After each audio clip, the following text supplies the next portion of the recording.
estudiante herreriano. Hoy vamos a estudiar otra parte muy importante en el curso de trigonometría. Vamos a estudiar a los arcos compuestos. Entiende la palabra arco como ángulos. Recordando un poco de lo que hemos avanzado en el curso de trigonometría, recordarás que existen 6 razones trigonométricas. Pues bien, en esta parte solamente voy a pedirte que recuerdes las 3 primeras: el seno, el coseno y la tangente. Ahora bien, en este tema vamos a trabajar mejor con los ángulos notables y con sus respectivas razones trigonométricas. Cuando digo ángulo notable, me estoy refiriendo al ángulo de 37, por ejemplo, 45, 60, 53 y así sucesivamente. Pues esas razones trigonométricas ya las conocemos. Veamos. Los arcos compuestos están divididos en estas 3 fórmulas. Vamos a explicarte cuál es la fórmula de cada una de ellas. Bien, la primera, tenemos el seno. A esto le vamos a llamar primer ángulo. A este le vamos a llamar segundo. Entonces, lo que tendríamos que hacer acá es el desarrollo de la fórmula. Sería el seno del primero por el coseno del segundo. No hay problema cuando es la razón seno, pues si fuera más, se coloca aquí más y luego se coloca menos, si ha sido menos. Y ahora lo que vamos a hacer va a ser como una especie de cambio. Si aquí fue seno para el alfa, aquí será el coseno para el ángulo alfa. Si aquí fue coseno para el beta, pues aquí será seno para ahora el ángulo beta. Y ahí tenemos el desarrollo de la primera fórmula para el arco compuesto del seno de la suma o diferencia de 2 ángulos. Lo mismo para el coseno, pero con el coseno hay un ligero cambio. Pues si aquí fue sen, cos, sen, aquí será cos, cos. Coseno de alfa por el coseno de beta, y para el coseno vamos a cambiar el signo de nuestra suma. Pues si fuera suma, será resta, y si fuera resta, será suma. Y si acá fue cos, cos, acá será sen, sen. Seno del primer ángulo por el seno del segundo ángulo. Bien, aquí te estamos presentando ahora la fórmula para la tangente de un arco compuesto por estos 2 ángulos. Si fuera más y menos, no hay problema. En la parte del numerador tenemos la suma y la resta de ambas tangentes. En la parte del denominador, ahí sí hay un ligero cambio, pues si fuera más menos, ahora será menos más. 1 menos, si fuera el caso, el producto de ambas tangentes.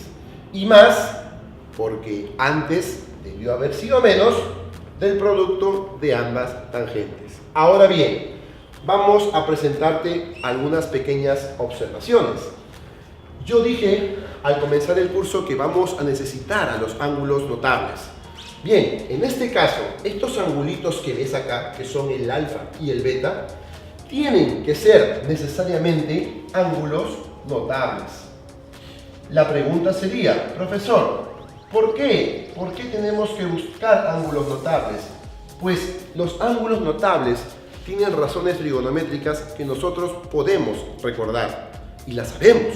Por ejemplo, notable es el ángulo de 37. El que no es notable es, por ejemplo, el ángulo de 43. La diferencia entre estos 2 valores es que este sí es notable y este no es notable. Eso es lo que se pide, que estos 2 ángulos sean ángulos notables. Bien, si por ejemplo ahora me dirían, ¿cuánto es el seno del ángulo de 16?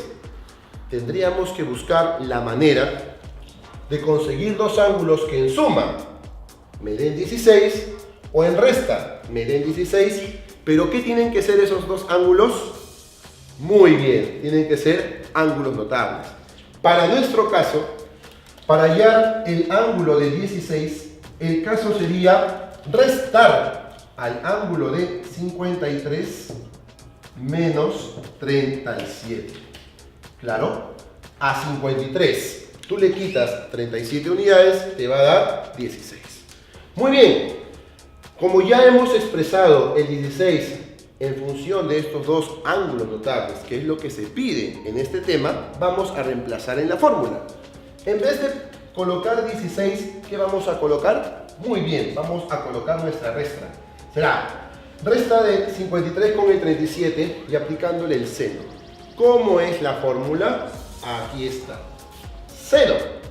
Seno del primero por el coseno del segundo, si fuera resta, se pone la misma resta. Entonces sería seno del primer ángulo, 53, por el coseno del segundo. Como ha sido resta, se coloca la resta. Si ahora fue seno, luego será el coseno. ¿Recuerdas? Vamos a cambiar. Y si aquí fue coseno, ¿ahora qué será? Muy bien, será seno. Ahora, hay que recordar que por ser ángulos notables, tú conoces los valores de esas razones. Seno de 53, muy bien, 4/5. Coseno de 37, muy bien, el coseno de 37 también es 4/5, ¿verdad? Muy bien, estos valores vamos ahora a reemplazarlos. Tendríamos ahora que reemplazar los valores de 4/5 para el seno de 53, 4/5 también para el coseno de 37 y ahora reemplazar los valores de las razones trigonométricas de coseno de 53. Muy bien, 3/5. Seno de 37, pues también es 3/5. Lo que ahora vamos a hacer es resolver esas fracciones. 4 por 4 es 16. 3 por 3 es 9. 25, ¿verdad? Aquí también 5 por 5, 25. Cuando tienes una resta de dos fracciones homogéneas, pues se pone el mismo denominador, 25.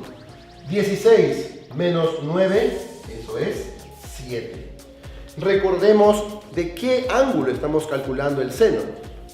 Era para 16. 16, 16 y 16. ¿Qué quiere decir esta razón trigonométrica? Quiere decir que hemos podido hallar aproximadamente el seno de 16. El seno del ángulo de 16 es 7 sobre 25. Y ahora pregunta, ¿cómo funciona o cómo se calcula el seno de un ángulo? Cateto opuesto, que sería para el 7, sobre la hipotenusa, que sería para el 25. Y si nosotros armamos el triángulo rectángulo, sería 16 y como va a ser el cateto opuesto 7, será esta longitud de acá, hipotenusa 25, y haciendo el Pitágoras respectivo, vamos a poder obtener la otra longitud, que nos saldrá 24. De esta manera hemos podido hallar todas las longitudes del triángulo de 16 y, muy bien, 74.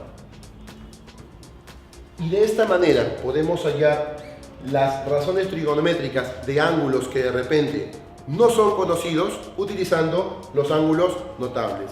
Esto es muy importante porque en el cálculo de algunas expresiones que se estudian en la academia o cuando uno se prepara para la universidad, podemos hacer algo que no conocemos conocido.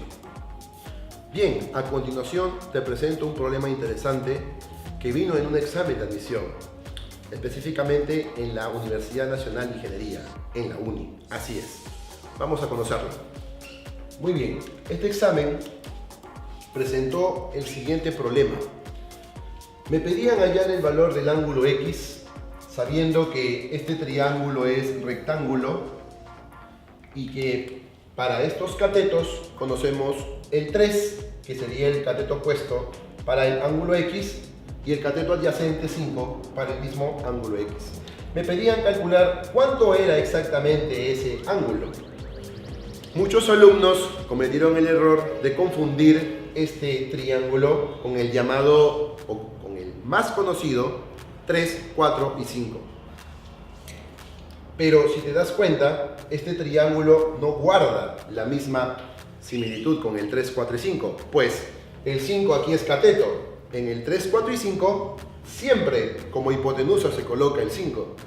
Y lamentablemente muchos marcaron la clave B, 37, pensando que a 3 siempre se le pone 37. Y no es así. Lo que la universidad quiso era que el estudiante utilice muy bien los arcos compuestos. ¿Cómo? De esta manera. Si recordamos el triángulo de 45 y 45, haciéndolo más fácil de entender, sería 1 y 1 me da raíz de 2 por Pitágoras. Yo pregunto entonces, ¿cuánto es tangente de 45? Muy bien, es 1. Vamos a almacenar este valor para utilizarlo posteriormente, ¿ok? Y si ahora recordamos el otro triángulo rectángulo de 14 y 76, recordarás que los catetos de este triángulo son de esta manera. 1 y 4 me da raíz de 17. Muy bien, en este caso, ¿cuánto sería la tangente de 14? Sería cateto opuesto sobre cateto adyacente, 1/4. Muy bien. Este valor también lo vamos a almacenar. Y como dije, vamos a utilizarlos posteriormente. Como vemos ahora en la parte de arriba, si yo quisiera calcular la tangente del arco compuesto por 45 y 14, tendríamos 45 y 14, vamos a utilizar la diferencia, recordando la fórmula de la tangente de un arco compuesto por dos ángulos cuando se están restando, sería tangente del primer ángulo, si es menos, aquí va menos, tangente del segundo ángulo, si aquí es menos, ¿qué era abajo? Muy bien, lo contrario, más. 1 siempre más tangente del primero por la tangente del segundo ángulo. Si nosotros reemplazamos ahora los valores que hemos hallado anteriormente, sería tangente de 45, muy bien, 1 menos tangente de 14, exacto, 1/4, sobre tangente, 1, que ya era dato del problema, tangente de 45 es 1 y tangente de 14 es 1/4. Bien, si ahora nosotros usamos el método del aspa para fracciones, nos va a dar lo siguiente: 4 por 1 menos 1, 3/4. Y en la parte de abajo, 1 por 1/4 es 1/4. 1 más 1/4, luego hacemos el método del aspa y nos saldrá 5/4. Finalmente hacemos